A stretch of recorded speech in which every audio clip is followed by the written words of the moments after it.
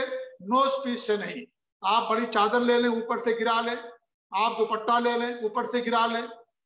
بڑی اوڑھنی آپ کے پاس ہو، اوپر سے نیچے گرا لیں، کوئی مسئلہ نہیں، اس سے آپ چہرہ ڈھانکیں. لیکن نوز پیس نہ پہنے. نوز پیس کسے کہا جاتا ہے؟ جس کو عورت اپنے چہرے پر باندھتی ہے اور اس کی آنکھوں میں سوراخ ہوتا ہے، آنکھوں کی جگہ پر کپڑے میں سوراخ ہوتا ہے، جس سے وہ دیکھتی ہے. یہ نوز پیس بنا ہے، جسے عربی میں نقاب کہتے ہیں. تو نوز پیس پہننے سے منع کیا گیا. البتہ چہرے کو ڈھانکنا عورت کے لیے ضروری ہے. صحابیات جب حج کرتی تھی، جب ان کے سامنے سے قافلے گزرتے تھے، اپنے چہرے کو ڈھانک لیا کرتی تھی دوپٹے سے. جی ہاں، تو دوپٹے سے ڈھانکنا ضروری ہوگا. کب چہرہ آپ کھول کر کے رکھیں گی؟ جب آپ کے سامنے صرف آپ کا شوہر ہو یا آپ کا محرم ہو. دوسری چیز کیا ان کے لیے منع ہے؟ دستانہ پہننا. دستانہ، گلوز پہننا، یہ بھی عورت کے لیے منع ہے کہ دستانہ نہیں پہنے گی. اپنی ہتھیلی کو جیب میں ڈال کر کے رکھے، یا آستین اس کی لمبی ہو کہ اس کا چہرہ ہاتھ ڈھک جائے. آستین لمبی بنوائیے کہ عورت کا چہرہ ڈھکا رہے، کوئی مسئلہ نہیں ہے. لیکن گلوز سے ڈھانکنا منع ہے. اور مرد کے لیے بھی منع ہے اپنے ہاتھوں کو ڈھانکنا، چہرے کو ڈھانکنا مرد کے لیے بھی منع ہے. چونکہ نقاب عورت پہنتی ہے، نوز پیس عورت پہنتی ہے، اس لیے عورت کے اندر یہ مسئلہ بیان کیا گیا. ورنہ چہرہ ڈھانکنا مرد کے لیے بھی منع ہے، سر کا ڈھانکنا بھی مرد کے لیے منع ہے. تو یہ دو چیزیں کیا ہیں؟ عورتوں کے لیے منع ہو جاتی ہیں. احرام کی حالت میں کچھ چیزیں ایسی جن کا کرنا آپ کے لیے مسنون ہے، مطلب جائز ہے، کوئی حرج کی بات نہیں ہے. جیسے سر ملنا، کھجلانا، سر کو دھلنا آپ کے لیے جائز ہے، مرد کے لیے بھی عورت کے لیے بھی. اسی طریقے سے غسل کرنا، کچھ غسل ایسا ہوتا ہے جو ضروری ہوتا تو ضروری ہوگا، اور غسل ایسا ہے جو ضروری نہیں ہے. تو بھی آپ اگر غسل کرنا چاہتے ہیں، صفائی کا غسل، تو غسل کر سکتے ہیں. احرام کا جو کپڑا ہوتا ہے، دو سفید چادر مرد کے لیے، وہ بدل سکتا ہے. اس لیے میں نے بتایا کہ احرام کپڑے کا نام نہیں ہے، احرام کنڈیشن کا نام اور حالت کا نام ہے. اس لیے اگر آپ احرام کا کپڑا بدل دیں گے، دوسرا پہنیں گے، تو بھی آپ گویا کہ احرام کی حالت ہی میں ہیں. اگر آپ غسل کر رہے ہوتے ہیں تو بھی احرام کی حالت میں رہیں گے آپ. تو احرام کنڈیشن کا نام ہے، کپڑے کا نام نہیں. یہ بنیادی فرق آپ کو جاننا ہوگا، کیونکہ اس کو نہ جاننے کی وجہ سے بہت سارے لوگ غلطی کا شکار ہو جاتے ہیں. تو احرام کپڑے کا نام نہیں ہے، احرام حالت اور کیفیت کا نام ہے. اس لیے آپ دیکھیے عورت کا کوئی احرام کا کپڑا نہیں ہوتا، عورت سلا ہوا کپڑا پہنتی ہے. مرد کے لیے دو سفید چادر، عورت کے لیے کوئی الگ سے احرام کا کپڑا نہیں ہے. جی ہاں، تو احرام کی حالت میں آپ غسل کر سکتے ہیں، کپڑے آپ بدل سکتے ہیں، کوئی مسئلہ نہیں ہے. اس طریقے سے احرام کی حالت میں جو ہے آپ بیلٹ ہے، گھڑی ہے، چشمہ ہے، اور اس طریقے سے چھتری ہے، اس کو آپ استعمال کر سکتے ہیں. آپ ماسک پہن سکتے ہیں، آپ کی حفاظت کے لیے تو ضروری ہوگا ماسک پہننا، تو آپ ماسک پہن سکتے ہیں، کوئی حرج کی بات نہیں ہے. کیونکہ ماسک سے پورا چہرہ نہیں ڈھکا جاتا، اور پھر یہ آپ کی صحت کے لیے ہے، آپ کی حفاظت کے لیے، لیکن اس لیے اس کے پہننے میں کوئی حرج کی بات نہیں ہے. آپ خیمہ، چھتری، یہ تمام چیزیں آپ استعمال کر سکتے ہیں. صابن آپ استعمال کر سکتے ہیں، صابن آپ جو ہے استعمال کر سکتے ہیں، کیونکہ خوشبو منع ہے، صابن منع نہیں ہے. خوشبو منع ہے، خوشبو صابن کو نہیں کہا جاتا ہے. خوشبو تو آج کل ہر چیز کے اندر ہوتی ہے، یہاں تک کہ خوشبو کھانے میں بھی ہوتی ہے، کافی میں ہوتی ہے، چائے میں ہوتی ہے، ہر چیز کے اندر خوشبو ہوتی ہے. تو کیا انسان چائے نہیں پیے گا حج کے دوران؟ انسان کافی نہیں پیے گا حج کے دوران؟ پیے گا بھائی. کھانے کے اندر خوشبو ہوتی ہے. تو یہ خوشبو سے مراد یہ نہیں ہے کہ کوئی بھی چیز جس کے اندر خوشبو ہو آپ اسے استعمال نہیں کر سکتے، بلکہ مراد یہ ہے کہ خوشبو سے کہ خوشبو استعمال نہیں کر سکتے، اس کو خوشبو کہا جاتا ہے، جسے آپ خوشبو کہہ سکتے ہیں. ایسے ہی آپ کوئی بھی چپل استعمال کر سکتے ہیں. لوگ پوچھتے ہیں کہ کون سی چپل استعمال کریں. کوئی بھی چپل آپ استعمال کر سکتے ہیں، چاہے آگے کا حصہ کھلا ہوا یا نہ کھلا ہوا، ڈھکا ہوا ہو. آپ جوتا استعمال کر سکتے ہیں، کوئی حرج کی بات نہیں ہے. البتہ جو فوجی بوٹ ہوتا ہے، فوجی بوٹ جو پورا ٹخنا اور اوپر تک لمبا رہتا، کافی اونچا رہتا ہے، وہ منع کیا گیا ہے. لیکن باقی جو ہے کوئی بھی چپل اور کوئی بھی جوتا آپ کے لیے منع نہیں ہے. کیا منع ہوگا؟ بوٹ جو کافی بڑا لمبا ہوتا ہے، جس میں آپ کا جو ہے کیا نام ہے ٹخنا بھی بند رہتا ہے اور آپ کی پلی بھی بند رہتی ہے اور آگے کے سارے حصے بند رہتے ہیں، وہ منع ہے آپ کے لیے. لیکن اس کے علاوہ کوئی جو ہے جوتا چپل جس میں آپ کا جو ہے اتنا اونچا نہ ہو اور ٹخنے وغیرہ اس کے اندر نہ بند ہوں یا اس طریقے سے اتنا زیادہ لمبا نہ ہو، تو اس کو استعمال کرنے میں کوئی حرج کی بات نہیں ہے. تو اس کے لیے کوئی خاص جو ہے چپل نہیں ہوتی ہے احرام کے کپڑوں کے لیے. کچھ لوگ کیا کرتے ہیں کہ بھائی پوچھتے ہیں کہ ابھی سے ہم صفائی وغیرہ کرنے کا مسئلہ کیا ہے. تو دیکھیے صفائی تو مرد کے لیے اور عورت کے لیے 40 دن سے زیادہ نیچے کے بال کو بغل کے بال کو چھوڑنا جائز نہیں ہے. اس کا حج عمرے سے کوئی تعلق نہیں ہے کہ جب آپ حج پر جائیں تبھی صفائی کریں، آپ اس سے پہلے صفائی کر کے رکھ لیں. ایسا نہیں کہ جس دن آپ کو جانا ہے جب احرام باندھنا ہے جا کر کے اسی وقت آپ صفائی کریں. اگر آپ نے 2-4 دن پہلے کر لیا ہے تو آپ کو احرام باندھتے وقت غسل کرتے وقت اس کی صفائی کی کوئی ضرورت نہیں ہے. آپ نے حج کا احرام باندھ لیا، اب آپ مکہ پہنچیں گے. مکہ پہنچنے کے بعد آپ اگر حج تمتع کر رہے ہیں تو سب سے پہلے جا کر کے آپ طواف کیجیے. طواف کیجیے. طواف کرنے سے پہلے مرد حضرات کو چاہیے کہ دائنا کندھا کھول لیں، اور اگر وضو نہیں تو پہلے وضو کر لیں، حجر اسود کے پاس جائیں اور جب تلبیہ آپ پکار لیں لبیک اللہم عمرتن، تو راستے میں خوب تلبیہ پکارتے ہوئے جائیں، لبیک اللہم لبیک لبیک لا شریک لک لبیک ان الحمد والنعمت لک والملک لا شریک لک. عورتیں خاموشی کے ساتھ پکاریں گی، مرد حضرات بلند آواز سے. کب تک پکاریں گے؟ جب تک کہ آپ جو ہے مکہ نہ پہنچ جائیں. مکہ پہنچ گئے تو اس کے بعد کیا ہوگا؟ تلبیہ آپ کا بند ہو جائے گا. اس کے بعد آپ غسل کریں، وضو کریں. اگر وضو نہیں ہے، وضو کرنے کے بعد حرم کے اندر داخل ہوں، سب سے پہلے آپ کیا کریں گے؟ طواف کریں گے. دائنا کندھا کھول لیں اور حجر اسود کی طرف دائنے ہاتھ کو، یہ میرا دائنا ہاتھ ہے اگرچہ آپ کو بایاں نظر آ رہا ہوگا کیونکہ فرنٹ کیمرہ ہے تو اس میں عکس دکھاتا الٹا دکھاتا ہے، اس لیے میرا دائنا ہاتھ ہے یہ. تو دائنے ہاتھ سے ایک مرتبہ کہیں گے خانے حجر اسود کی طرف اشارہ کر کے بسم اللہ اللہ اکبر. اس کے بعد طواف شروع ہو گیا. طواف کے دوران کوئی مخصوص دعا نہیں آتی ہے. کچھ لوگ ہر چکر کی الگ الگ دعا پڑھتے ہیں، اس کا کوئی ثبوت نہیں ہے. آپ جو دعا کرنا چاہیں دعا کر سکتے ہیں. ہر چکر کی الگ الگ دعا اللہ کے رسول کی سنت سے ثابت نہیں ہے. ٹھیک ہے، تو آپ کیا کریں؟ طواف شروع ہو گیا آپ کا. آپ قرآن پڑھیں، اپنی زبان میں اللہ تعالیٰ سے دعائیں کریں، جو دعا آپ کو یاد ہو وہ دعا کریں. اس کے بعد جب رکن یمانی کے پاس پہنچیں گے تو رکن یمانی سے لے کر کے حجر اسود کے درمیان ایک دعا آتی ہے جو قرآن کی آیت ربنا آتنا فی الدنیا حسنہ وفی الآخرۃ حسنہ وقنا عذاب النار، یہ دعا پڑھیں. حجر اسود کے پاس آئیں گے، آپ کا ایک چکر ختم ہو جائے گا. پھر دائنے ہاتھ کو ایک مرتبہ اٹھائیے اور کہیے اللہ اکبر. پہلی بار بسم اللہ کہیں گے، دوسری بار یا اس کے بعد پھر بسم اللہ نہیں کہا جائے گا، اس کے بعد صرف اللہ اکبر کہیں گے. ایک ہاتھ اٹھانا داہنا، کچھ لوگ دونوں ہاتھوں کو اٹھاتے ہیں کئی بار اور ہاتھ کو چومتے ہیں، بوسہ دیتی ہے، سب صحیح نہیں ہے. صرف ایک بار اللہ اکبر کہیے، پہلی بار بسم اللہ اکبر، اس کے بعد صرف اللہ اکبر. اور رکن یمانی سے لے کر کے حجر اسود کے درمیان جو دعا آتی ہے ربنا آتنا فی الدنیا حسنہ وفی الآخرۃ حسنہ وقنا عذاب النار، اس کو پڑھیے. آپ کا 7واں چکر کہاں ختم ہوگا؟ آ کر کے حجر اسود کے پاس. اس کے بعد جا کر کے 2 رکعت نماز پڑھ لیجیے جہاں بھی آپ کو موقع ملے. جہاں طواف ہوتا وہاں نہیں پڑھیے گا کیونکہ وہ طواف کرنے کی جگہ رش رہے گا. آپ اندر مسجد میں چلے جائیں، جا کر کے وہاں پر 2 رکعت نماز پڑھیں. پہلی رکعت میں سورہ فاتحہ کے بعد جو ہے سورہ کافرون پڑھنا مسنون ہے، اور دوسری رکعت میں سورہ فاتحہ کے بعد سورہ اخلاص پڑھنا مسنون ہے. اور طواف کی بھی کوئی نیت نہیں ہے زبان سے، نہ نماز کی نیت ہوتی ہے زبان سے. نیت دل کے ارادے کا نام ہے. اللہ تعالیٰ ارادوں کو جانتا ہے کہ آپ طواف کے لیے جا رہے ہیں، آپ نماز پڑھنے جا رہے ہیں، اللہ کو معلوم ہے. سے زبان سے نیت ادا کرنا کسی بھی بات کے لیے صحیح نہیں ہے. آپ کا طواف ہو گیا. طواف کے بعد جو ہے آپ کہاں جائیں گے؟ اب آپ جائیے صفا مروہ کی طرف. صفا پہاڑی پر جائیے اور وہاں پر جاتے ہوئے آیت پڑھیے ان الصفا والمروہ من شعائر اللہ فمن حج البیت او اعتمر فلا جناح علیہ ومن تطوع خیرا فان اللہ شاکر علیم. اگر یہ آپ کو یاد الحمدللہ، نہیں یاد تو دیکھ کر کے بھی پڑھ سکتے ہیں، اور اگر نہیں بھی پڑھتے تو آپ کی صحیح ہو جائے گی. اس کے بعد آپ جو ہے یہ دعا پڑھیں اللہ اکبر 3 مرتبہ کہیں لا الہ الا اللہ وحدہ لا شریک لہ لہ الملک وله الحمد وهو على كل شيء قدیر. لا الہ الا اللہ وحدہ انجز وعدہ ونصر عبدہ وہزم الاحزاب وحدہ. یہ دعا پڑھیں آپ. اور اگر یہ نہیں آتی کوئی بھی دعا پڑھ سکتے ہیں. اگر آپ کے پاس کتاب ہے، کتاب سے دیکھ کر کے بھی آپ پڑھ سکتے ہیں، کوئی حرج کی بات نہیں. ورنہ اپنی زبان میں بھی آپ یہ دعا کر سکتے ہیں. اس کے بعد آپ دعا مانگیں جتنا مانگ سکتے ہیں. اس کے بعد پھر آپ جائیں گے مروہ کی طرف، مروہ پہنچیں گے آپ کا ایک چکر ختم ہو جائے گا، اور راستے میں جو دعا آپ کو یاد آتی ہے وہ دعا آپ پڑھیے، جو بھی دعا کرنا چاہے کر سکتے ہو، اس کے لیے کوئی خاص دعا نہیں آتی کہ صفا مروہ کے درمیان یہ خاص دعا، جیسے طواف کی دعا نہیں ہے، ایسے ہی صفا مروہ کے درمیان میں بھی کوئی خاص دعا نہیں ہے۔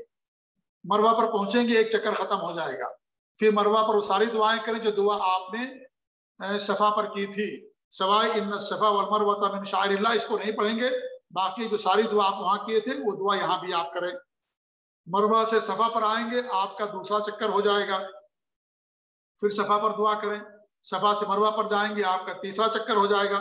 اس طریقے سے آپ کو 7 چکر لگانا ہے، 7واں چکر آپ کا کہاں ختم ہوگا؟ مروہ پر جا کر کے ختم ہو جائے گا۔ ایک بات میں بتا دوں یہاں پر کہ جب آپ بیت اللہ کا طواف کریں گے احرام کی حالت میں، تو احرام کی حالت میں دائنا کندھا کھولنا مسنون ہے، لیکن جب آپ نماز پڑھیں گے دائنا کندھا بند کر لیجئے۔ صحیح بھی دائنا کندھا کھول کر کے نہیں کرنا ہے، صرف طواف کی حالت میں دائنا کندھا آپ کو کھول کر کے رکھنا ہے۔ طواف ختم ہوگا، دائنا کندھا بند کر لیجئے۔ 2 رکعت نماز پڑھیں گے، اس کے لیے بھی دائنا کندھا بند ہونا چاہیے۔ ہمارے بہت سارے بھائی دائنا کندھا کھول کر کے نماز پڑھتے ہیں، غلط ہے یہ۔ کندھا اگر کھلا ہوا تو نماز نہیں ہوتی ہے۔ جیسے عورت کے بارے میں ہمارے نبی نے فرمایا، جس عورت کے سر پر دوپٹہ نہ ہو اس کی نماز نہیں ہوتی، جو بالغ ہو جائے، ایسی مرد کا کندھا اگر کھلا ہوا اس کی نماز نہیں ہوتی۔ اس لیے دائنا کندھا بند کر لیں، اور اگر طواف کے دوران نماز ہو جائے شروع کوئی فرض نماز، تو بھی آپ دائنا کندھا بند کر کے نماز پڑھیں، دائنا کندھا کھول کر کے نماز نہ پڑھیں۔ دائنا کندھا کھولنا صرف پہلے طواف کے اندر مسنون ہے۔ تو صفا مروہ کی صحیح میں بتا رہا تھا کہ صفا مروہ کی صحیح میں دائنا کندھا بند کر کے رکھنا، کھول کر کے نہیں رکھنا، اور جو دعا آپ کو یاد ہو وہ دعا کیجئے، اس کے لیے کوئی خاص دعا نہیں ہے۔ جو سب ستون ہے اس کے درمیان مرد کا تیز چلنا مسنون ہے، اور ایک دعا آتی ہے کہ عبداللہ بن مسعود پڑھتے تھے، ربی اغفر وارحم انک انت العزیز الاکرم، یہ بھی دعا کر سکتے ہیں، اور بھی دعائیں جو آپ کو یاد ہوں وہ دعا کر سکتے ہیں۔ اس کے بعد پھر کیا ہوگا؟ 7 چکر جب آپ کے ختم ہو جائیں، صفا سے مروہ ایک چکر، مروہ سے صفا دوسرا چکر، صفا سے مروہ تیسرا چکر، آپ کا 7واں چکر مروہ پر ختم ہوگا، مروہ پر ختم ہوگا۔ تو مروہ پر جب آپ کا 7واں چکر ختم ہو گیا، اب آپ کیا کریں؟ جا کر کے اپنے بال کو کٹا لیں، بال کو کٹا لیں۔ 2-3 جگہ سے نہیں کاٹیے گے، جائز نہیں ہے یہ۔ آپ سیلون میں جائیں، پورے سر کے بال کو کٹا لیں، مڑائیے گا نہیں، کیونکہ آپ کو 1-2 دن کے بعد پھر بال مڑانا ہے۔ اور عورتیں کیا کریں گی؟ اپنی انگلی کے ایک پور کے برابر، یہ ایک پور ہے، یہ پکڑ کر کے پیچھے سے اور اس طریقے سے کینچی سے کاٹ لیں گی، اتنا بال صرف بس۔ عورتوں کے لیے پورے سر کے بال کٹوانا منع ہے، الگ کروانا بھی ان کے لیے منع ہے، اللہ یہ کہ کوئی بیماری ہے اس کا الگ مسئلہ ہے۔ تو مرد حضرات کیا کریں گے؟ پورے سر کے بال کٹوائیں گے اور مڑوائیں گے نہیں۔ اور 2-3 جگہ جو لوگ کاٹ لیتی ہے، صحیح نہیں، بالکل صحیح نہیں ہے، اس سے بچنا ضروری ہے، کیونکہ یہ بال کاٹنا اس کو نہیں کہا جائے گا، بال کاٹنا پورے سر کا بال ہوتا ہے، جی ہاں۔ اور عورتیں اپنا پیچھے سے بال پکڑ کر کے اور کینچی سے لے کر کے اپنے انگلی کے ایک پور کے برابر خود کاٹ لیں گی، یا ان کے جو شوہر ہیں وہ کاٹ دیں گے، یا ان کی بہن بھائی جو بھی ہیں وہ کاٹ دیں گے۔ اس طریقے سے آپ کا عمرہ مکمل ہو گیا۔ اب آپ فارغ ہو گئے احرام سے، اگرچہ احرام کا کپڑا آپ نے پہنا رکھا ہوگا 2 سفید چادر، لیکن اب آپ کی احرام کی ساری پابندیاں ختم ہو گئی۔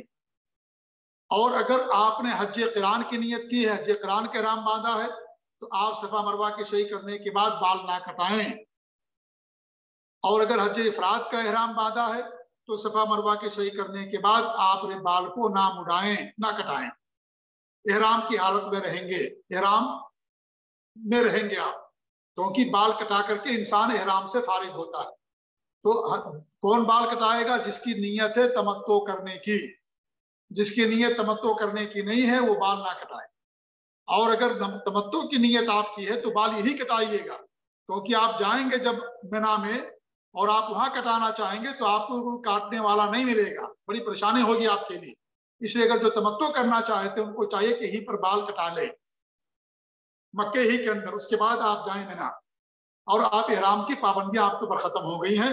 اب اس کے بعد ذی الحجہ کی 8 تاریخ سے حج کے اعمال شروع ہوں گے، انشاءاللہ آنے والے دن ہم اس درس کو بیان کریں گے۔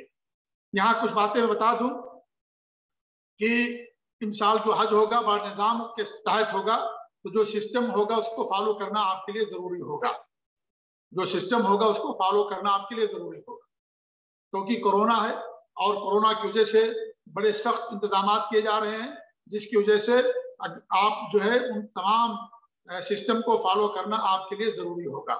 جی ہاں، مرد حضرات جو حج تمتع کرنا چاہتے ہیں ان سے میری گزارش یہ ہے کہ اپنے لیے 2 احرام کا کپڑا خرید لیں، 2 احرام کپڑا، ایک عمرے کے لیے اور ایک حج کے لیے الگ سے۔ جی ہاں، کیونکہ وہ ایک احرام کا کپڑا کیا گندا ہو جاتا ہے، اور جو حج قران کرنے والے وہ بھی اگر خریدنا چاہیں تو خرید لیں، کیونکہ اگر ان کا کپڑا ایک احرام کا کپڑا جو انہوں نے پہن رکھا ہے اگر وہ گندا ہو گیا اس کو نکال دے، اس کے بعد غسل کر کے دوسرا احرام کا کپڑا پہن لے۔ جی ہاں، کوئی فرق نہیں پڑتا ہے، کیونکہ احرام کپڑے کا نام نہیں، احرام حالت کا نام ہے۔ آپ احرام کی حالت میں رہیں گے، آپ نے صفا مروہ کی صحیح کر لیا ہے اور طواف کر لیا تو بھی احرام کی حالت میں رہیں گے۔ آپ خوشبو نہیں لگا سکتے، آپ جو ہے ناخن نہیں کاٹ سکتے، کیونکہ حج قران اور حج افراد کرنے والوں کے احرام ذی الحجہ کی 8-10 تاریخ کو کھلے گا۔ ذی الحجہ کی 10 تاریخ کو جو قربانی کا دن ہے اس دن ان کا احرام کھلتا ہے، تو اس دنوں تک وہ لوگ احرام کی حالت میں ان کو رہنا ضروری ہے۔ جی ہاں، اور مرد حضرات جا رہے ہیں تو مرد اپنا الگ بیگ رکھیں، عورتیں اپنا الگ بیگ رکھیں، اپنے سب سامان الگ بریف کیس میں رکھیں۔ مرد حضرات اپنے سامان جو ہے اپنے الگ بریف کیس میں رکھیں، کیونکہ وہاں جو خیمے کے اندر دونوں الگ الگ رہیں گے اور پھر بار بار آپ کو وہاں نہیں جانا پڑے گا، اور اس طریقے سے آپ کریں گے تو آپ کے لیے اس کے اندر جو ہے زیادہ آسانی رہتی ہے۔ تو یہ آج ہم گویا کی ذی الحجہ کی 8 تاریخ تک ہم نے مسائل بیان کیے ہیں، اور ہم نے بیان کیا کہ تمتع کرنے والے پہلے عمرے کا احرام باندھیں گے، مکہ جائیں گے، طواف کریں گے، صفا مروہ کی صحیح کریں گے، بال کٹا کر کے حلال ہو جائیں گے۔ حج قران کرنے والے عمرے اور حج کا ایک ساتھ احرام باندھیں گے، مکہ پہنچنے کے بعد اگر ٹائم ہے تو طواف اور صحیح کر لیں گے، اگر نہیں ٹائم ہے تو کوئی مسئلہ نہیں ہے۔ حج افراد کرنے والوں کا بھی معاملہ وہی ہے کہ صرف حج کا احرام باندھیں گے، مکہ پہنچنے کے بعد ٹائم ہے تو کر لیں گے، اگر نہیں ٹائم ہے تو طواف اور صحیح نہیں کریں گے۔ مجھے ابھی ایک صاحب نے فون کیا اور کہا کہ کچھ ایسی خبر آ رہی ہے کہ مثال سے حج قران ہوگا، تم نے کہا مجھے نہیں معلوم، واللہ عالم بالصواب۔ تو حج قران بھی حج ہے، اگر ایسا کیا جا رہا ہے تو آپ اس کو فالو کیجئے گا، کوئی مسئلہ نہیں ہے، اس لیے کہ آپ کی آسانی اور حفاظت کے لیے ایسا کیا جاتا ہے۔ جو تشریح ہے یا اس طرح کے جو سسٹم بنایا جاتا ہے آدمی کی صحت کے لیے ہے، یہ آدمی کی حفاظت کے لیے ہے، تو اس لیے بنایا ہوگا انہوں نے، ہو سکتا ہے ہو یا بنایا ہو یہ نظام کہ تاکہ بار بار آپ کو وہاں نہ جانا پڑے۔ تو اگر ایسی کوئی بات ہے تو وہ جو کہیں گے اس طریقے سے آپ کیجیے گا۔ جی ہاں، اس طریقے سے آپ عمل کیجیے گا، کیونکہ اس بار جو حج ہوگا اس میں آپ کو نظام کو مکمل طور پر فالو کرنا پڑے گا۔ آسانیاں بھی رہیں گی آپ کے لیے، بھیڑ بھاڑ نہیں رہے گی، لیکن پورے نظام کو آپ کو فالو کرنا پڑے گا۔ اللہ تعالیٰ سے میری دعا ہے کہ اللہ رب العالمین آپ لوگوں کے حج کو آسان بنائے، اللہ تعالیٰ اخلاص دے ہم سب لوگوں کو، اور اللہ رب العالمین حج کی سعادت سے سب کو مالا مال فرمائے، اور اللہ رب العالمین سب کی حفاظت کرے، آمین رب العالمین۔ اور جیسا کہ میں نے کہا کچھ لوگ اپنا ہاتھ اٹھا رہے ہیں سوال کے لیے، انشاءاللہ تیسرے دن صرف سوالات کی نشست ہوگی جس میں آپ لوگ سوال کر سکتے ہیں۔ آج کا درس ہو گیا ہے، کل کا بھی درس ہوگا، بدھ کو انشاءاللہ سوالات کے لیے نشست رکھی جائے گی۔ اللہ تعالیٰ ہم سب لوگوں کو اپنے دین کا علم حاصل کرنے کی توفیق دے، آمین۔ وصلی اللہ علیہ نبینا محمد وعلی آلہ وصحبہ اجمعین، وجزاکم اللہ خیر، والسلام علیکم ورحمۃ اللہ وبرکاتہ۔